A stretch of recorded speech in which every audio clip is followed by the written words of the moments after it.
Hi friends, welcome back. പുതിയ വ്ളോഗിലേക്ക് സസ്വാഗതം. നല്ല മൂടലുള്ള ദിവസമാണ്, അതേപോലെയാണ് എൻ്റെ തലയും ഇരിക്കുന്നത്. അതായത് ഉറക്കപ്പിച്ച. നമുക്ക് ഉറക്കമുണ്ടായാലും ഉറക്കമുണ്ടായില്ലെങ്കിലും നമുക്ക് ക്ലിനിക്കിൽ പോകുന്ന കാര്യം സ്കിപ്പ് ചെയ്യാൻ പറ്റില്ല. അതുകൊണ്ട് ക്ലിനിക്കിലേക്ക് പോകുന്നു. ഈ ആഴ്ച നമ്മുടെ വ്ളോഗിങ് കറക്റ്റ് പ്രോപ്പർ ടൈമുകളിലല്ല നടക്കുന്നത്. രാത്രി വെളുപ്പിന്, ചില ദിവസം സ്കിപ്പിങ്, അങ്ങനെയൊക്കെയാണ് നടക്കുന്നത്. സാഹചര്യത്തിൻ്റെ സമ്മർദ്ദം നമ്മളിങ്ങനെയാക്കി. അത് അനിവാര്യമാണ് എന്ന് എനിക്ക് തോന്നിയതുകൊണ്ട് ഞാനതങ്ങ് ആക്സെപ്റ്റ് ചെയ്ത് അങ്ങനെ പോകുന്നു. അടുത്ത ആഴ്ച കൂടി കഴിഞ്ഞ് കഴിഞ്ഞാൽ എങ്ങനെയായിരുന്നു അതേപോലെ ആകുന്നതായിരിക്കും. അടുത്ത ആഴ്ചയും കൂടി ഇതേപോലെ കടിച്ചു തൂങ്ങിയ കാര്യങ്ങൾ നടപടിയാകുള്ളൂ. പിന്നെ ഇനി നമ്മുടെ പരിപാടി ഇന്നത്തെ ക്ലിനിക്കിൽ പോകണം. ക്ലിനിക്കിൽ പോയി കഴിഞ്ഞ് കഴിഞ്ഞിട്ട് അറിയോ എനിക്കറിയില്ല, പറ്റിയാൽ ഇന്ത്യൻ സ്റ്റോറി അല്ല പറ്റുമോ എന്ന് എനിക്കറിയില്ല, ഇന്ത്യൻ സ്റ്റോറി പോകണം. കുറച്ച് പച്ചമുളക് മേടിക്കണം, കാരണം ക്യാബേജ് ഇരിപ്പുണ്ട് ഒന്ന് ഉലത്താനായിട്ട്. വേറെ പ്രത്യേകിച്ച് പല പ്ലാനുകളൊന്നുമില്ല. ക്ലിനിക്കിൽ പോവുക, പരമാവധി കേസുകളൊന്നും എടുക്കുക. ഒരു ഓപ്ഷൻ ഉണ്ടെങ്കിൽ ഇനി പോകാതിരിക്കാൻ നോക്കുക ക്ലിനിക്കിലേക്ക്. കാരണം ഈ വെള്ളിയാഴ്ചയോടുകൂടി എൻ്റെ ക്ലിനിക് പ്രാക്ടീസ് തീരും, ഒരു മാസത്തെ. അപ്പോൾ നമുക്ക് പഠിത്തത്തിലേക്ക് കൂടുതൽ ഫോക്കസ് ഇടാൻ വേണ്ടിയിട്ടാണ് നമ്മൾ ആ ഒരു കാര്യം പറഞ്ഞത്. എത്രമാത്രം അത് പ്രാക്ടിക്കലി പോസിബിൾ ആവും എന്നെനിക്കറിയാൻ പാടില്ല. എറിഞ്ഞു നോക്കാം, ഗൊത്താൽ ഗൊത്തു, ഗൊത്തില്ലേൽ ഗൊത്ത് ഗൊത്തു മൊത്ത. അപ്പോൾ എന്തായാലും ഇനി നേരെ ക്ലിനിക്കിലേക്ക്. ഇപ്പം ഞാൻ നടന്നുകൊണ്ടിരിക്കുന്നത് യൂണിവേഴ്സിറ്റിയുടെ ഓരോരോ ഭാഗങ്ങളിലാണ്. പലരും എൻ്റെ അടുത്ത് ചോദിക്കാറുള്ളൊരു ചോദ്യമാണ്, എങ്ങനെ ഞാൻ ഈ പഠിക്കുന്ന കോളേജിൽ അഡ്മിഷൻ എടുക്കുന്നു. പ്രത്യേകിച്ചൊന്നുമില്ല, ബ്രസ്ലോ വെറ്ററിനറി യൂണിവേഴ്സിറ്റിയിൽ നിന്ന് വെറുതെ സെർച്ച് ചെയ്ത് കഴിഞ്ഞാൽ ഇവരുടെ വെബ്സൈറ്റ് കിട്ടും, മെയിൽ അയച്ചാൽ മതി. അതിൻ്റെ ഉള്ളിൽ അഡ്മിഷൻ ഓഫീസ് ഉണ്ട്, ആ കാണുന്ന ബിൽഡിങ്ങിൻ്റെ ഉള്ളിൽ. അവർ നിങ്ങളെ കോൺടാക്ട് ചെയ്തോളും ഒരു ദിവസത്തിനുള്ളിൽ. എന്നിട്ട് അവർക്ക് അങ്ങോട്ട് മെയിൽ അയക്കുക. എന്നിട്ട് ഇവിടെ എത്തിക്കഴിഞ്ഞ് കഴിഞ്ഞിട്ട് അവർ തന്നെ എല്ലാ ഡോക്യുമെൻറ്റ്സ് അറേഞ്ച് ചെയ്ത് തരും. ലൈക്ക് അക്കോമഡേഷൻ്റെ കാര്യങ്ങളാവട്ടെ, എന്തിൻ്റെ കാര്യമാവട്ടെ അവർ തന്നെ അറേഞ്ച് ചെയ്തു തന്നോളൂ ഡോക്യുമെൻറ്റ്സിൻ്റെ കേസസിൽ. പിന്നെ ഇവിടെ എത്തിക്കഴിഞ്ഞ് കഴിഞ്ഞാൽ നിങ്ങളൊന്നും മേടിക്കേണ്ടതേ. ഇവിടെ തന്നെ കഴിക്കാനുള്ള ഡൊമിനോസ് ഉണ്ട്, അതേപോലെ അവിടെ സിനിമൻ ബാർ ഉണ്ട്. പിന്നെ ഈ കാണുന്ന ബിൽഡിങ്ങുകളില്ലേ, ഇതൊക്കെ യൂണിവേഴ്സിറ്റിയാണ്. ഈ കാണുന്ന ഫുള്ള് ഇത് ഫുള്ള്. പിന്നെ ഇവിടെ നിന്ന് അങ്ങോട്ട് ഒരു സ്ട്രെയിറ്റ് അങ്ങോട്ട് നടന്നു കഴിഞ്ഞാൽ ഒരു 100-150 മീറ്ററിന് പ്ലസ് ഓരോ ബ്ലോക്കുകളാണ്. ഓരോ ബ്ലോക്ക് ഓരോ ഡിപ്പാർട്ട്മെൻറ്റുകളായിട്ട്. അതിൻ്റെ ഒരു സൈഡിൽ യൂണിവേഴ്സിറ്റിയുടെ അപ്പുറ സൈഡ് ക്ലിനിക്ക്.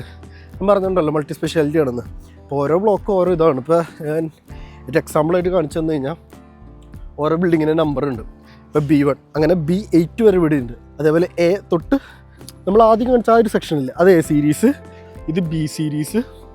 അങ്ങനെ വികസിച്ചങ്ങോട്ട് കിടക്കുകയാണ്. ഇതാ കാണുന്ന ബിൽഡിങ്ങുകളൊക്കെ A സീരീസാണ്, നമ്മൾ അവിടെ നിന്ന് കാണിച്ചതാണ്. ഇനി ഈ കാണുന്ന സ്ട്രെയിറ്റ് ലൈൻ ഇല്ലേ, ഇത് B സീരീസിലേ കണ്ടില്ലേ, അതേപോലെ അങ്ങോട്ട് നീണ്ടു നിവർന്ന് കിടക്കുന്നു. അങ്ങനെയാണ് പരിപാടി. അപ്പോൾ എനിക്ക് ക്ലിനിക് പ്രാക്ടീസ് ഇന്ന് ഞാൻ എടുത്തേക്കുന്നത് B2-ലാണ്. B2 എന്ന് പറയുന്ന ആംബുലേറ്ററി, അതേപോലെ വേറെ ഏതാ അവിടെ ഉള്ളത്, അത് മാത്രമേ ഉള്ളൂ എന്ന് തോന്നുന്നു, എനിക്കറിയാൻ പാടില്ല, ഞാൻ ശ്രദ്ധിച്ച് നോക്കിയില്ല. ഇതൊക്കെ നമുക്ക് ക്ലാസ്, ലാബ്, അങ്ങനത്തെ കാര്യങ്ങളാണ്. ഈ സൈഡ് വരുന്നത്, ഈ ബിൽഡിങ്ങിൻ്റെ അപ്പർ സൈഡ് എന്ന് പറയുന്നത് ക്ലിനിക്ക്. എന്തായാലും ഞാൻ നടന്ന് നമുക്കിന്ന് ജോലിക്ക് കയറേണ്ട സ്ഥലത്തേക്ക് എത്തിയിട്ടുണ്ട്. ഈ കാണുന്ന ബിൽഡിങ്. കാലാവസ്ഥ ഞാൻ ഈ വീഡിയോ തുടങ്ങിയപ്പോൾ നിങ്ങൾ ശ്രദ്ധിച്ചു എന്ന് എനിക്ക് പ്രതീക്ഷിക്കുന്നു. ഇരുണ്ടായിരുന്നേ, അപ്പോഴേക്കും വെയിലായി. അത് യൂറോപ്പിലൊരു കാലാവസ്ഥയിലേക്ക് അടുത്ത കാലാവസ്ഥയിലേക്ക് മാറുന്ന സമയത്ത് പൊതുവെ ഇങ്ങനെയാണ്. ഒന്ന് വെയിൽ, ഒന്ന് മഴ അല്ലെങ്കിൽ തണുപ്പ് അല്ലെങ്കിൽ വെയിൽ, അങ്ങനെ പാറിത്തെറിച്ച് നിൽക്കും. ഇത് ഓട്ടമായ എന്തൊക്കെയായാലും തണുപ്പുണ്ട്, വെയിലുണ്ടെങ്കിലും തണുപ്പുണ്ട് ചെറുതായിട്ട്. പിന്നെ നമ്മുടെ മുന്തിരിയൊക്കെ പഴുത്തു കേട്ടോ, പഴുത്ത് വന്നു കുട്ടപ്പന്മാർ. ഇന്നത്തെ ജോലി തുടങ്ങിയിട്ട് ഇപ്പോൾ കുറച്ചധികം നേരമായി. ശാന്തസ്വരൂപമായ ദിവസമാണോ എന്ന് ചോദിച്ചു കഴിഞ്ഞാൽ കുഴപ്പമില്ല. ആവശ്യത്തിന് പേഷ്യൻസ് ഉണ്ടായിരുന്നു, നമ്മൾ ചില്ലായിട്ട് കാര്യങ്ങളൊക്കെ ചെയ്തു. ഇന്നിപ്പോൾ 5-6 പേഷ്യൻസിൻ്റെ ബ്ലഡ് കാര്യങ്ങളൊക്കെ എടുത്തു. അങ്ങനെ സ്മൂത്തായിട്ട് പോയി. പിന്നെ വേറെ കുറച്ച് കേസുകളുണ്ടായിരുന്നു, അത് ഓരോന്നും ഓരോ രീതിയിൽ. പക്ഷേ ഞാൻ കണ്ടെടുത്തോളം, ഈ ഒരു മാസത്തിനടുത്ത് ഇവിടെ പ്രാക്ടീസ് ചെയ്തതിന് ശേഷം ഞാൻ കണ്ടെടുത്തോളം ഒരു മൃഗത്തിന് സംസാരിക്കാൻ പറ്റില്ല. അപ്പോൾ അത് ചികിത്സിക്കാൻ വരുമ്പോൾ ഏറ്റവും നല്ലൊരു സ്റ്റെപ്പ് എന്ന് പറയുന്നത് ബ്ലഡ് സാമ്പിൾ ലൈൻ എടുക്കലാണ്. അത് സാമ്പിൾ ലൈൻ എടുത്തു കഴിഞ്ഞാൽ നമുക്കറിയാൻ പറ്റും എന്ത് കുറവുണ്ട്, എന്ത് കൂടുതലുണ്ട്. ആ കുറവുള്ളതിൻ്റെയും കൂടുതലുള്ളതിൻ്റെയും കാരണങ്ങൾ വെച്ച് നമുക്ക് ഓരോ അസുഖങ്ങൾ ഡിസൈഡ് ചെയ്യാൻ പറ്റും. കാരണം അതിൻ്റെ ഒപ്പം തന്നെ കുറച്ച് ക്ലിനിക്കൽ സിംറ്റംസും കാണിക്കുമല്ലോ. അപ്പോൾ ബ്ലഡ് സാമ്പിളിംഗ് പരിപാടി ഒരു നല്ല പരിപാടിയാണ്. അത് എന്തുകൊണ്ടും എനിക്ക് മനസ്സിലായ ഒരു കാര്യമാണ്. പിന്നെ കുറച്ച് പരിപാടികളൊക്കെ അറിഞ്ഞിരിക്കണം. ഇത് കാണുമ്പോൾ ഇന്നതാവാനാണ് സാധ്യത, ഇങ്ങനെയൊക്കെ സാധ്യതയുണ്ട്. അത് എക്സ്പീരിയൻസ് വഴി കിട്ടുന്നതാണ്. ഇപ്പം ഞാൻ ജോലി ചെയ്തുകൊണ്ടിരിക്കുന്ന ഡോക്ടറിൽ നിന്ന് ഒരു 20+ വർഷത്തെ എക്സ്പീരിയൻസ് ഉണ്ട്. അപ്പോൾ അത് ആക്ച്വലി എനിക്കൊരു അഡ്വാൻറ്റേജ് ആയിരുന്നു. പുള്ളിക്കാരി ഇംഗ്ലീഷിൽ ഓരോ കേസിനും മുൻപ്, അതായത് പേഷ്യൻ്റ് വരുന്നതിന് മുൻപ് ഒരു 5 മിനിറ്റ് എടുത്തിട്ട് ഞങ്ങൾക്ക് എക്സ്പ്ലെയിൻ ചെയ്തു തന്നു. അതെന്തുകൊണ്ടും നല്ലതായിരുന്നു. അപ്പോൾ ഇന്നത്തെ ദിവസം അങ്ങനെ പോയിക്കൊണ്ടിരിക്കുന്നു. കുഴപ്പമൊന്നുമില്ല, ഇതുവരെ സ്മൂത്തായിട്ട് പോകുന്നു. കുറേ പേര് വെറ്റിനറിക്ക് അഡ്മിഷൻ എടുക്കാൻ നടക്കുന്നവരുണ്ട്. സിമ്പിളാണ് പരിപാടികൾ, ഏജൻസി ഒന്നും വേണ്ട. തെറ്റില്ലാത്ത യൂണിവേഴ്സിറ്റി ആണെങ്കിൽ അവർ തന്നെ എല്ലാ കാര്യങ്ങളും ചെയ്തു തരും. Most of the documentation part, അതായത് യൂണിവേഴ്സിറ്റി സൈഡിൽ നിന്നുള്ള എല്ലാ ഡോക്യുമെൻറ്റേഷൻ പാർട്ടിനും അവർ നിങ്ങളെ ഗൈഡ് ചെയ്യും. അപ്പം നിങ്ങൾ ഇവരുടെ അഡ്മിഷൻ ഓപ്പൺ ആണോ എന്ന് ഇവരുടെ വെബ്സൈറ്റിൽ നോക്കുക, മെയിൽ അയയ്ക്കുക.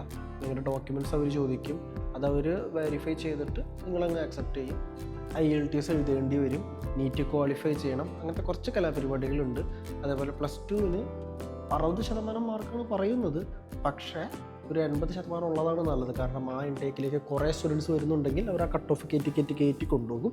ഇപ്പോൾ 80% ഇരിക്കുന്നതായിരിക്കും നല്ലത്. പിന്നെ പഠിത്തത്തിൻ്റെ കാര്യം ഞാൻ കുറേ വ്ളോഗുകൾ പറഞ്ഞേക്കുന്നതാണ്.